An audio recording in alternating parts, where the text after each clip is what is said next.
To बायोनेम्स। आज के इस लेक्चर के अंदर हम स्टोमेटा के बारे में पढ़ेंगे। स्टोमेटा क्या है, किस तरीके से वर्क करता है, इसकी ओपनिंग और क्लोजिंग किस तरीके से होती है और उसका स्ट्रक्चर क्या है। तो बिना टाइम ज़ाया किए let's get started. So first of all हमें स्टोमेटा का पता होना चाहिए, स्टोमेटा की डेफिनेशन क्या है। ठीक है, तो पहली लाइन के अंदर ही आपको नज़र आ रहा है कि these are the microscopic openings present in the epidermis of leaves. ठीक है, माइक्रोस्कोपिक का वर्ड आप अच्छे तरीके से जानते हैं, इसका मतलब क्या होता है। माइक्रोस्कोपिक मीन्स कि कोई भी ऐसी चीज़ जो कि हमें अपनी आम आँख से या नेकेड आई से ना दिख सकती और उसको देखने के लिए हम लोग माइक्रोस्कोप का यूज़ करें। ठीक है, तो यहाँ पे स्टोमेटा जो है वो माइक्रोस्कोपिक ओपनिंग्स है। इसका मतलब ये है कि स्टोमेटा बहुत ही छोटी ओपनिंग्स है जो कि पाई कहाँ पे जाती हैं, लीव्स के एपिडर्मिस के ऊपर। एपी का मतलब होता है अपर और डर्मिस का मतलब होता है लेयर, तो इसका मतलब अपर लेयर के ऊपर पाई जा रही होती है। ठीक है, अच्छा, अपर लेयर के ऊपर पाई जा रही होती हैं लीव्स के ज़्यादातर। ठीक है, इसके अलावा इन ओपनिंग्स के ज़रिए जो है वो प्लांट क्या करते हैं, इन्वायरमेंट के साथ गैसेस एक्सचेंज करते हैं। कौन कौन सी गैसेस एक्सचेंज होती हैं ये भी आपको पता है। कार्बन डाइऑक्साइड और ऑक्सीजन, ये दो गैसेस हैं जो कि नॉर्मली एक्सचेंज होती हैं, चाहे वो ह्यूमंस हो या फिर डिफरेंट ऑर्गेनिजम्स हो, वो इन्हीं दोनों गैसेस को एक्सचेंज करते हैं।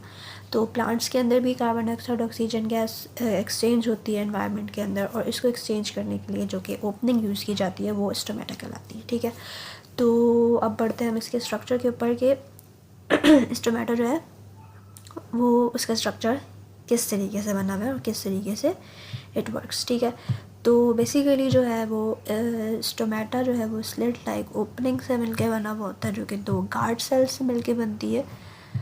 और ये गार्ड सेल्स क्या है, क्लोरोफिल कंटेनिंग सेल्स हैं, जैसे कि यहाँ पे आप डायग्राम में देख सकते हैं। देखिए, एक तरफ आपको दिख रहा है ओपन स्टोमेटा, दूसरी तरफ है क्लोज स्टोमेटा।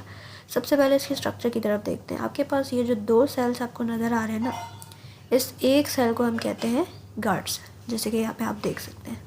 ठीक है, तो इसका मतलब स्टोमेटा मेनली दो गार्ड सेल्स से मिलकर बना है। ठीक है, अगर हम एक गार्ड सेल के स्ट्रक्चर को देखें तो इसमें एक न्यूक्लियस है जो कि स्टोमेटा के बिल्कुल एक एज के ऊपर पाया जा रहा है। ठीक है, एक एज के ऊपर है और इधर दूसरे एज के ऊपर है। ठीक है, उसके बाद यहाँ पे क्लोरोप्लास्ट है। क्लोरोप्लास्ट आप लोग 9th क्लास के अंदर पढ़ के आ चुके हैं, आपको अच्छे तरीके से पता है कि क्लोरोप्लास्ट क्या है, कि जहाँ पर आपके पास ग्रीन कलर का पिगमेंट क्लोरोफिल पाया जा रहा होता है। ठीक है, इसके बाद एक और आपके पास सेंटर के अंदर एक लार्ज वैक्यूल है और इसके अलावा सेल वॉल है। ठीक है, तो ये इस तरीके से आपका एक क्लोज स्टोमेटा का स्ट्रक्चर है, और यहाँ पे आपको ओपन स्टोमेटा नज़र आ रहा है। दोनों का स्ट्रक्चर सेम है। ठीक है, अब हमें देखना है कि ओपनिंग और क्लोजिंग हो किस तरीके से। ये वाली जो डायग्राम है ना, ये आपके पास लीफ की डायग्राम है लीफ के स्ट्रक्चर है। ठीक है, कि किस तरीके से इसके ऊपर ये अपर एपिडर्मिस है जो बिल्कुल इसकी अपर लेयर है जहाँ पे स्टोमेटा पाए जा रहे होंगे। ठीक है, इससे नीचे आपको एक पैलिसेड क्लोरोफिल की लेयर नज़र आ रही है, उससे नीचे स्पंजी मेसोफिल सेल्स हैं, और नीचे सबसे लास्ट में लोअर एपिडर्मिस यानी लास्ट लेयर है या इनर लेयर भी कहते हैं इसको। ठीक है, अब यहाँ पे ये दिखा रहे हैं मैकेनिज्म कि किस तरीके से ये वर्क करता है। वाटर का इनटेक होता है। ठीक है, फोटोसिंथेटिक प्रोडक्ट्स जो है वो बाहर जाते हैं।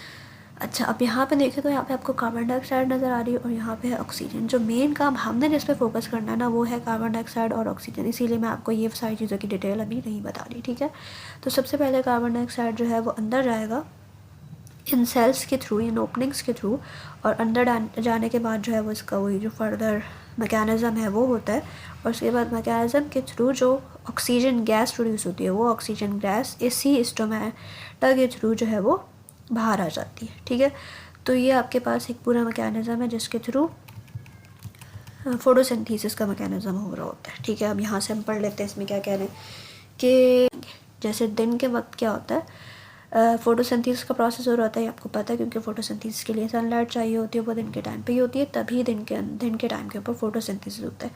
तो इस प्रोसेस के दरमियान क्या होता है कि फोटोसिंथेटिक जो सॉल्यूट्स हैं वो अक्यूमुलेट हो जाते हैं, जिसकी वजह से टर्जिडिटी बढ़ जाती है। ठीक है, सॉल्यूट्स के जमा होने की वजह से जब टर्जिडिटी गार्ड सेल्स की बढ़ेगी तो स्टोमेटा ओपन हो जाएंगे। ठीक है, और जो प्रोसेस है कार्बन डाइऑक्साइड के इनटेक का और ऑक्सीजन के गिविंग आउट का वो स्टार्ट हो जाएगा जब तक बिकम्स डार्क, मतलब रात नहीं हो जाती है। ठीक है, और रात के टाइम पे फिर आपका ये जो मैकेनिज़्म है ये ऑपोजिट हो जाता है, जैसे कि आप सबको पता है। ठीक है,